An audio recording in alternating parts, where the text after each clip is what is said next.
Hello there everybody, it is me FreezerBunny and welcome back to another Sims 4 speed building video. So today we're speed building a modern contemporary home called the Waterfront Wayside. So this is a 3-bedroom, 3-bathroom home built alongside the Bay Area of San Myshuno, and it is pretty much inspired by the urban aspect of the world of San Myshuno.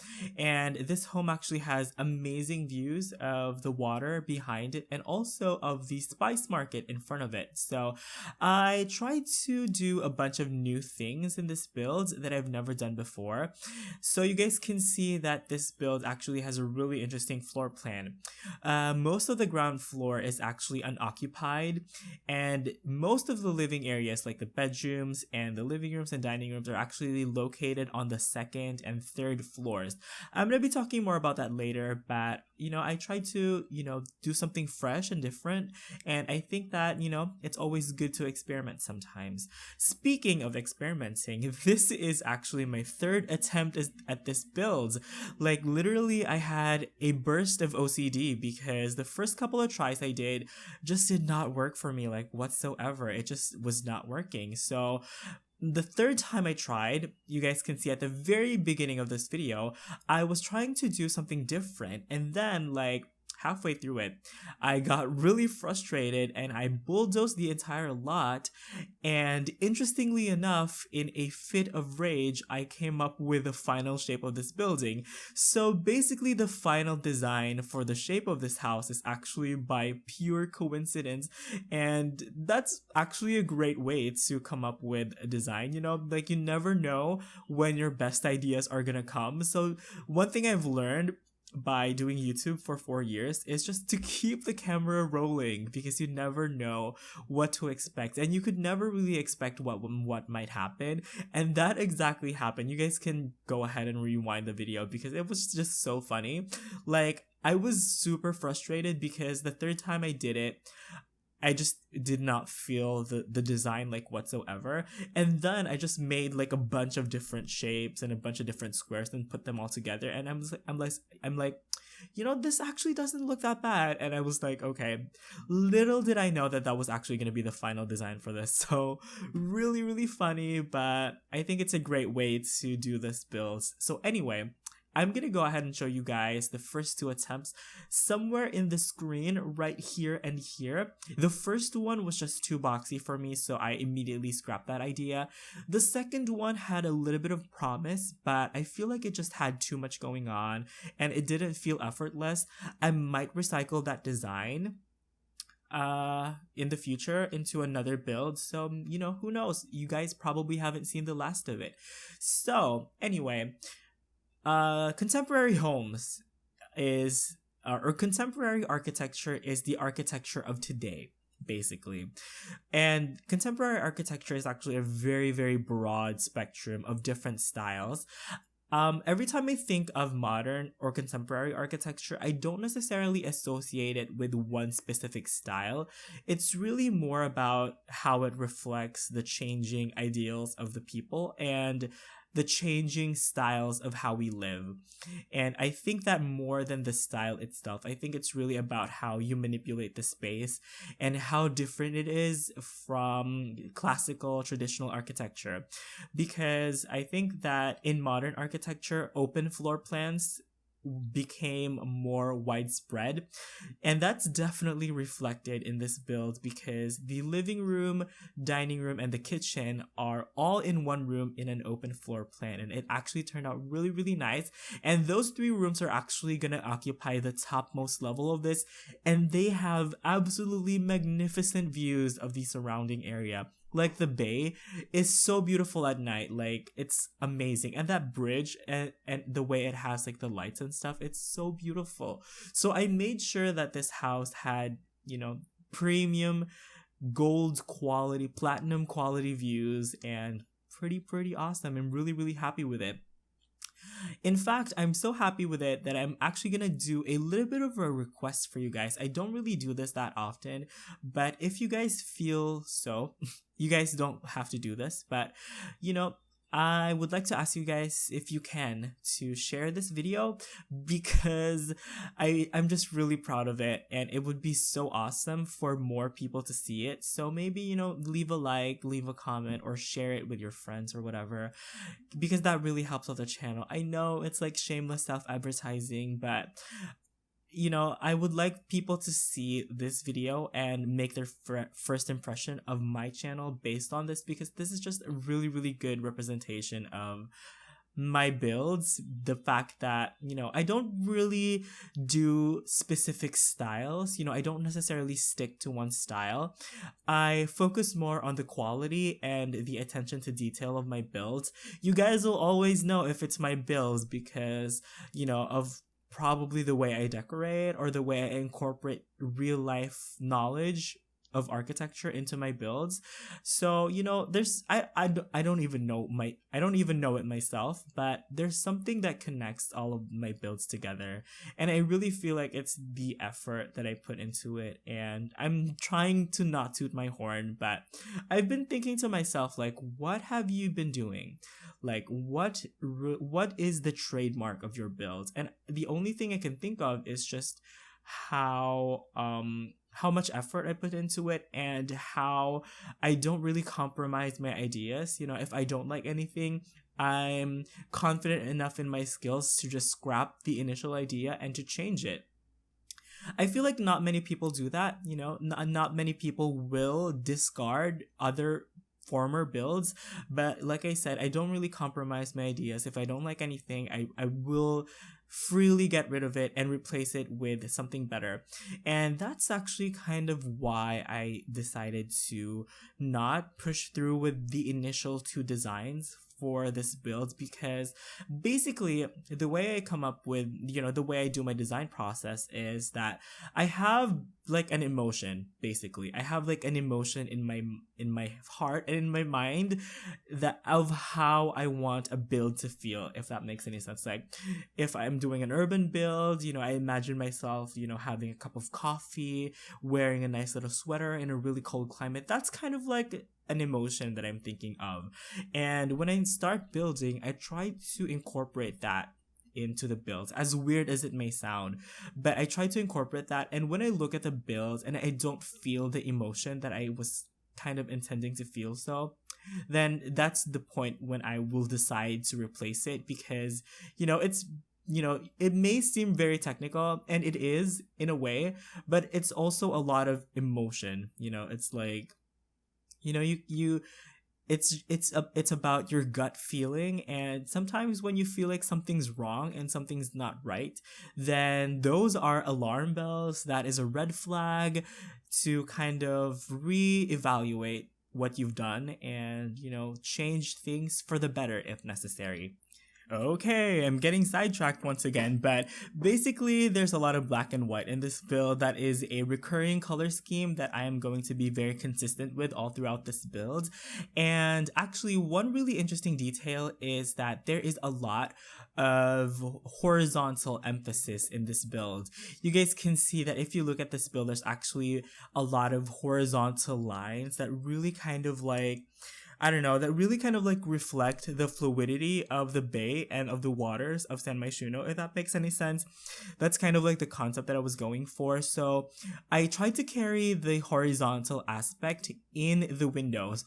So you guys can see that there's some horizontal windows that really add a lot of really nice effect to the outside. It adds a lot of diversity to the windows, because of course I would like to have as much as possible these floor to ceiling windows, because we need to see the outside views because they're just so beautiful. But to also add more depth and dimension to the outside, I decided to incorporate some of these like modern horizontal 2-tile windows. And in the front, you guys can see that I actually put them in an ensemble that we usually refer to in architecture as ribbon windows. And ribbon windows are actually a very common feature of modern architecture. There's this one architect called Le Corbusier Hopefully I'm pronouncing his name correctly. He did this one really famous villa. I forgot the name. The name escapes me, unfortunately, but this one villa in somewhere in France, and it has these iconic ribbon windows, and every time I see like those horizontal two-tile windows, that is immediately the example of architecture that I think of. The Villa Savoy, I think it was Villa Savoy by Le Corbusier. And basically what a ribbon window is it's kind of like horizontally placed windows to look like it's one solid panel of glass, and it runs along the entire width of the building. So definitely in the front, I think you can consider it as a ribbon window. So I think that the effect is really nice, and once again, it really emphasizes the horizontal aspect of this build, and it's once again those visual cues to the design that to the design that I was trying to come up with.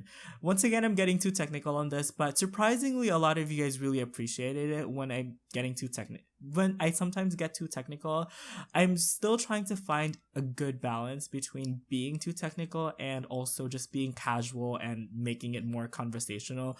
Because once again, the last thing that I want in my builds is for it to sound like I'm doing like a lecture in college, because sometimes that can get very boring. So also, I've tried to talk about my design process as well, because a couple of you guys wanted to know about my design process. So that's basically it. It's a lot of trial and error, and also a lot of research as well, and a lot of emotional, you really have to connect emotionally to your artwork, and that's definitely one of my key design principles. If there's just this gut feeling that you get when something's not right, when maybe there's something wrong with the proportions, maybe some things get too overwhelming, and when I feel that, I immediately begin to reevaluate what I've done and see what I can change to make things better. So you guys just saw me furnish the entire great room, as we refer to it in architecture. And basically the great room is the combination of the kitchen,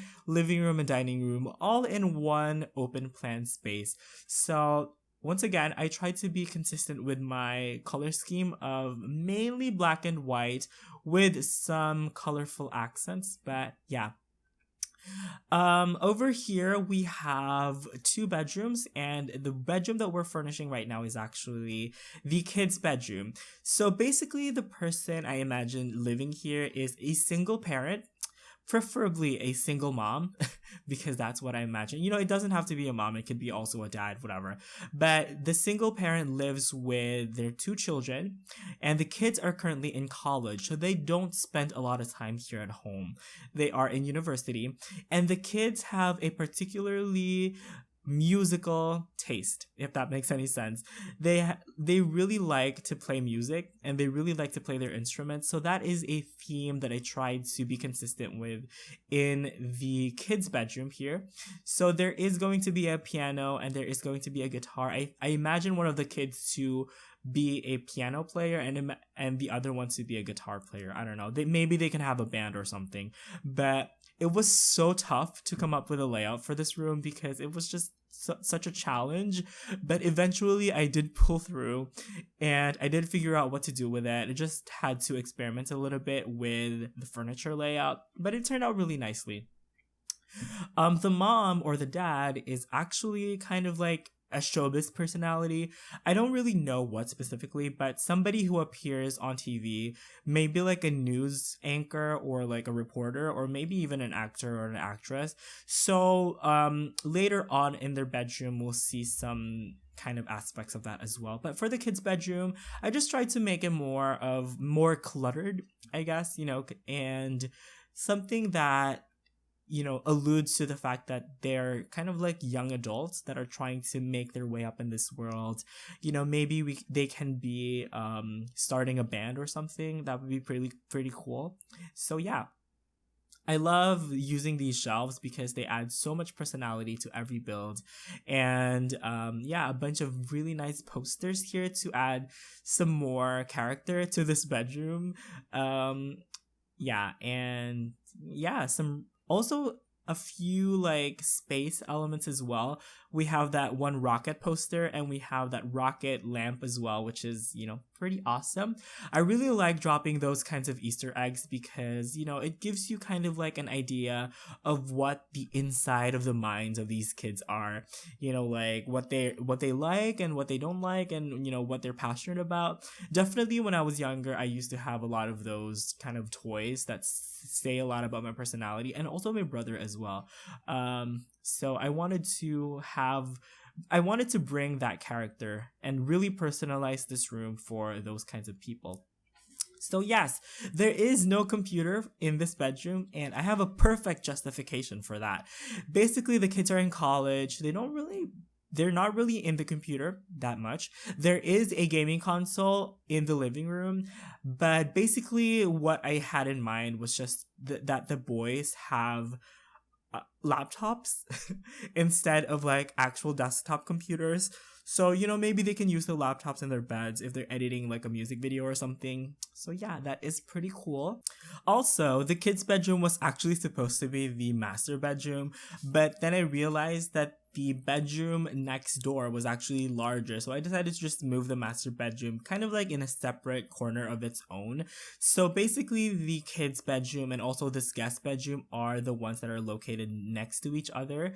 And then the master bedroom has kind of like an area of its own. It's like the master suite or the master guest house, whatever you want to think. There is no computer in the boys' bedroom, but there definitely is in the guest bedroom. So, if they want to use a computer for some strange reason, if their laptop isn't enough, they can use it here in the guest bedroom. And once again, I just try to make it as neutral as possible. Nothing too crazy, but I always do that with the guest bedrooms. I just try to make it as kind of like neutral and as kind of generic as possible. I think I'll incorporate like a movie poster somewhere. I'm not sure. I do drop some hints of like, the fact that whoever lives here works in show business. So right now we are working on the master bedroom, and it was a little bit tough actually to come up with a layout for this bedroom, but I really like how it turned out. Once again, doing things differently by separating the master bedroom from the rest of the house by giving it its own private area, and I think that's a really cool idea. Something that you don't really get to see often, pretty much like most of this builds, and I'm really happy with how it turned out. And the master bedroom actually faces the bridge here in San Myshuno, and it has really beautiful evening views of the bridge and all the lights and stuff at night. So I'm really happy with that. I also came up with a really interesting design for the headboard. I'm not really sure if other people made this. I'm pretty sure somebody already made this, but I was just experimenting, and I think I came up with this all by myself. But if it looks like something that other people has done, then I apologize, but I didn't copy anyone. I just tried to improvise with a bed. I really wanted to use that bed, the Japanese style bed that came with City Living, but I really hated the headboard. So I made my own headboard out of these kind of like end tables or like corner tables that came with, I'm not sure, maybe Spa Day. I really don't know what those tables came with actually, now that I think about it. But yeah, they make for a really good headboard, and surprise you guys, the bed is actually functional. Yes, I've already tested this build and the bed is indeed functional, so yay for that. For the master bedroom, I did go for something that was very luxurious and something that was very relaxing as well. I feel like showbiz personalities always complain about the stress that they have in the limelight, so the master bedroom is kind of like the antithesis to that, and just something to offer an escape from all of the media attention and all that good stuff. Not quite an escape because most of the rooms here actually don't have curtains, but the Sims don't really mind. I did contemplate on adding some curtains and stuff, but they just covered up the views of the outside, and I'm just like, nope, I'm not having that. So, the Sims will deal with it. They don't really care, and there's no peeping toms anywhere in The Sims, or who knows. But yeah, anyway, I'm not making sense, am I? But yeah, I just didn't add curtains because they would just, like, cover up the space, and I wanted to see the views of the outside. Like, please allow me to do so.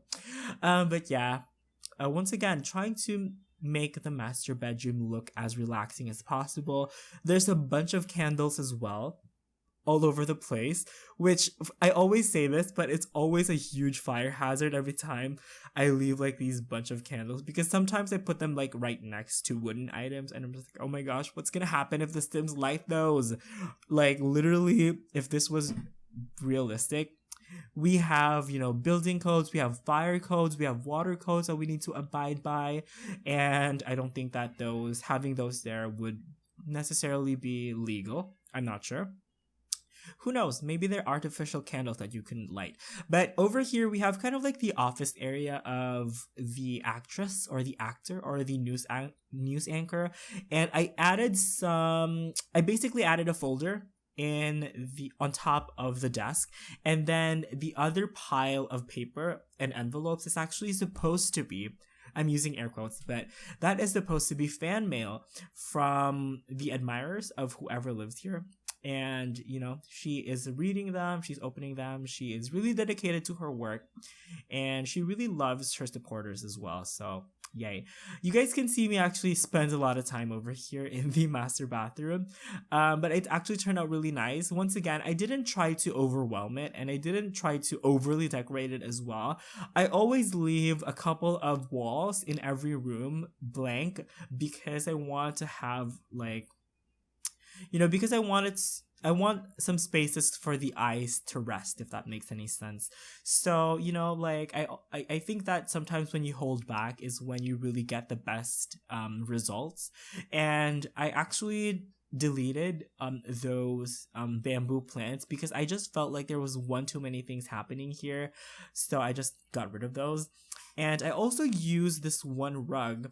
I'm not sure what this rug came with. I think I'm gonna say that it came with Get to Work.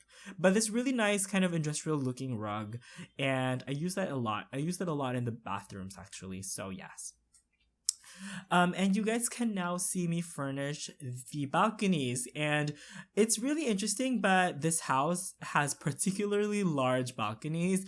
For the balcony of the master bedroom, it's once again more of like a relaxation space. There's a zen kind of like, yoga area, and this is the point where I decided to actually just furnish a part of the ground level. So that part is going to be the gym area. Once again, more of like fitness. If you're a showbiz personality, you really have to look at your figure. You really have to stay fit to have that stamina, to be resilient and stuff. This is another recurring theme in a couple of my recent speed builds, me incorporating solar panels. Yes, I mentioned in my previous speed build, the Japanese collab townhouse, that this is the speed build that actually inspired that one. And you guys can see a similar kind of like approach to how I built both, because I actually built this before I did the Japanese townhouse collab, and you guys can see that many of the elements that I incorporated in this build actually carried on over to the Japanese townhouse build. So a couple of those are definitely the color scheme, like the predominant of black and white, and also using those orange wooden floors as well all throughout the house. And one of my friends, Harry, actually really likes those floors, so shout out to Harry. Hey Harry. And also the solar panels as well, which is a little bit of a nod to the upcoming stuff pack Eco Living. Recently, a new stuff pack has been announced. Actually, I'm not sure how legit this information is, but I think the new stuff pack that has been announced is actually about fitness. And to be honest, I'm a little bit surprised that it's about fitness, because I don't necessarily think that we need to have more gym equipment. Just my personal 2 cents, but I'm not really excited for it. Once again, I'm getting sidetracked. Anyway, so right now we are just changing the design of kind of like this parking area, parking garage. Initially, it was just supposed to be covered with like with like cement and stuff. But I decided to add a couple more terrain textures to it just to give it a little bit more life and just to make it look interesting. I know, garages don't really have a function in the game, but I really like to make garages because it just makes the build look more realistic. Once again, vehicles are a very, very important part of our life, and it's very weird to not have them in a life simulation game, but whatever. I do like to put a lot of effort in my garages, so yay for that.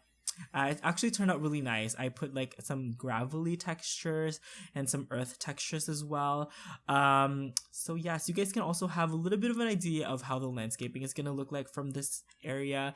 I use a lot of like grassy plants and stuff, so yay. And then over here, I didn't really know what to do, but this is kind of like the outdoor living room area. You know, if you have guests that you don't particularly like the media, for example, or the paparazzi, and you kind of have no choice but to entertain them, this is where you would entertain them, you know, outside. You know, you won't let them get anywhere near inside your house, if that makes any sense. But yeah, just keep them away. Just make them wait outside. But yeah, that was kind of like the idea for that area.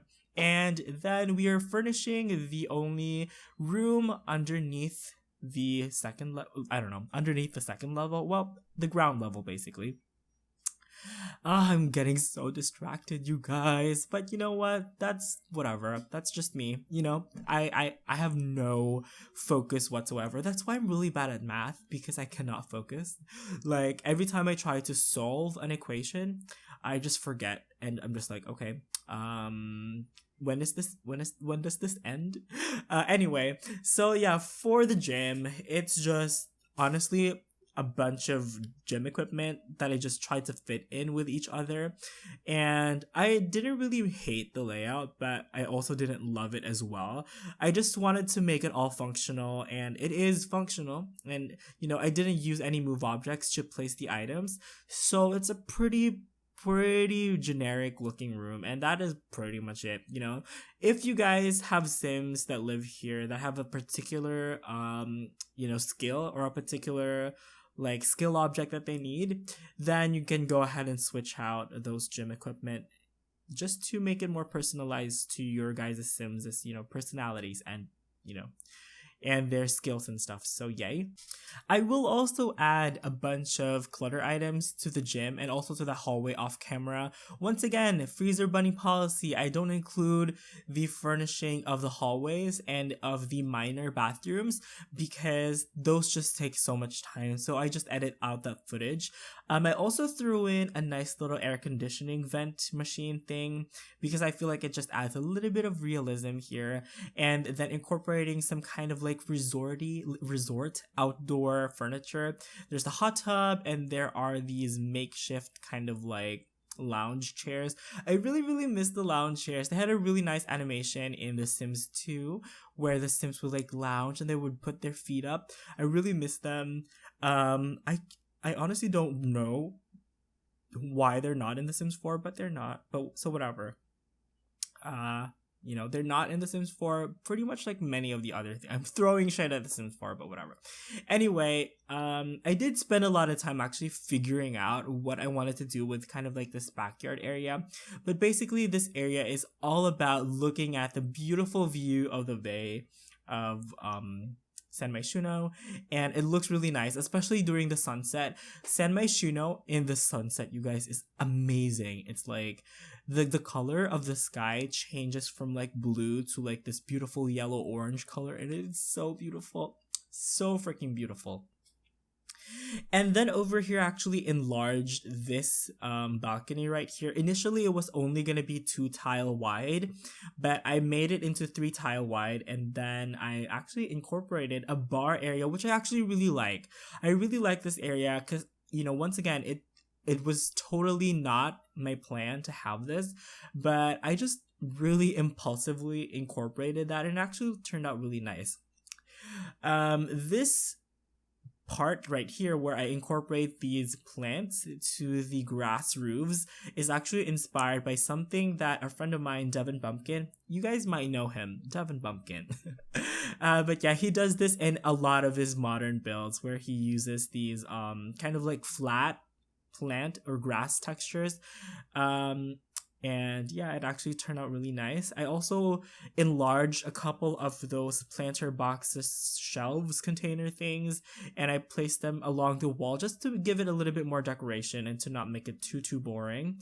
And it actually looked really nice as well. I'm really happy with that. Okay.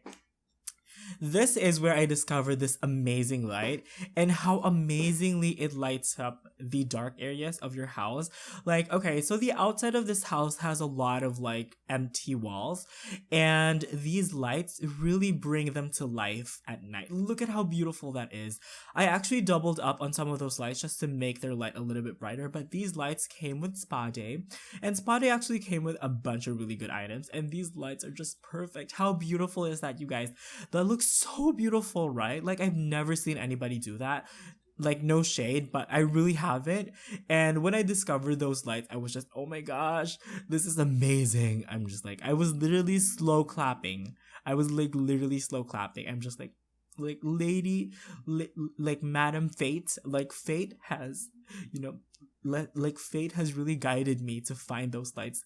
I'm really happy that I discovered them. I know I'm probably like overreacting, but they just look so awesome. Like, they bring so much life to the like vacant flat parts of this build, and like, I don't know, it just looked really nice. I really like how the lights complement kind of like the geometry aspect of this, because sometimes it gets too boxy, but I think that lighting is particularly important in modern architecture because, the principles of modernism is really simple. Literally, it's really simple, and it is form follows function. I'm not quite sure which modernist architect actually quoted that, but yeah, like, it basically just don't incorporate anything that is useless. The only elements that you're going to incorporate are elements that are absolutely necessary to making your builds functional. And then for postmodern, which is the response to modernism, their principle is more of like form follows fantasy. That's why many examples of postmodern architecture has a lot of reference from classical architecture, and also is not afraid to incorporate some design elements as well, So, and then, yeah, I think that I don't really know what contemporary architecture is specifically, but based on what I've observed, I think it's kind of like a combination of both modern and postmodern architecture. I think contemporary architecture carries on kind of like the solidity and the squareness and the simplicity of modernist architecture, but it also carries on kind of like the decorative elements and the embellishments of postmodernism, like, incorporating wooden elements, incorporating these other decorative elements as well, like, like pitched roof and stuff. I think it's a combination of both, which is just an assumption that I make. So if you guys are more knowledgeable on that, just feel free to enlighten me in the comments. I'm always so interested to hear what you guys have to say. Like, I like it when we get to exchange ideas, people from different parts of the world. It's so fascinating to hear your guys' perspective and how you guys approach things, especially in architecture. So anyway, we have this kind of like other outdoor lounge area outside the main living room, and this is more of like an intimate space. I actually use that kind of like fire pit table a lot, but this is an intimate space. Maybe if your Sims are in the mood for a little bit of a makeout session, they can go here. I imagine this to be kind of like a really nice party space for couples who want some privacy, and I wanted to incorporate a DJ booth here, but I actually scrapped that because that was such a weird place to have a DJ booth. So instead of having a DJ booth, I will actually put let's see here, a Zen relaxation chair there. I'm not sure what those are called actually, but yeah, those Zen chairs that came with Spa Day, I will put them in place of where that DJ booth was. And I moved the DJ booth here because I feel like this is just a nicer party place. So yeah. And of course, we always have to have a trash can, or a garbage can. And then for the swimming pool, I add a couple of windows to it actually, to kind of like, I don't know, just once again break the boundaries and stuff, just to add something interesting. So there is a little bit of a peekaboo window over there, and then you guys won't see me completely landscape this because there's a lot of planter boxes that I had to fill in, but most of the furnishing part is already done, and I think the last couple of parts that we're going to be doing is this kind of outdoor barbecue area. So yeah, I really wanted to incorporate a barbecue area actually for the family themselves. You know, like I said, they only meet you know, like maybe once a month or something, maybe once every couple of months. So, you know, definitely one family bonding activity that they do is having barbecues and, you know, looking at the views of San Myshuno. And I feel like that's such an intimate space. And I really wanted to make this look very personal and very, you know, very nice and intimate for the family. So yes. And I also decided to add a little bit more of landscaping over here just so you guys can have a good idea of how it looks. So a lot of naturalistic grasses that grasses and ferns that I use, and it actually looks really nice. So yeah. And it looks like that is going to be it for the speed build part of this video. So I'm going to go ahead and actually wrap up my commentary right here. Okay guys? So once again, please don't forget to hit that like, favorite, and subscribe button if you guys want to support the channel. And also please share this video because I'm really proud of it. But anyway, thank you guys so much for watching. You all have an awesome day. Enjoy the rest of the video, and I will see you guys next time. Bye bye.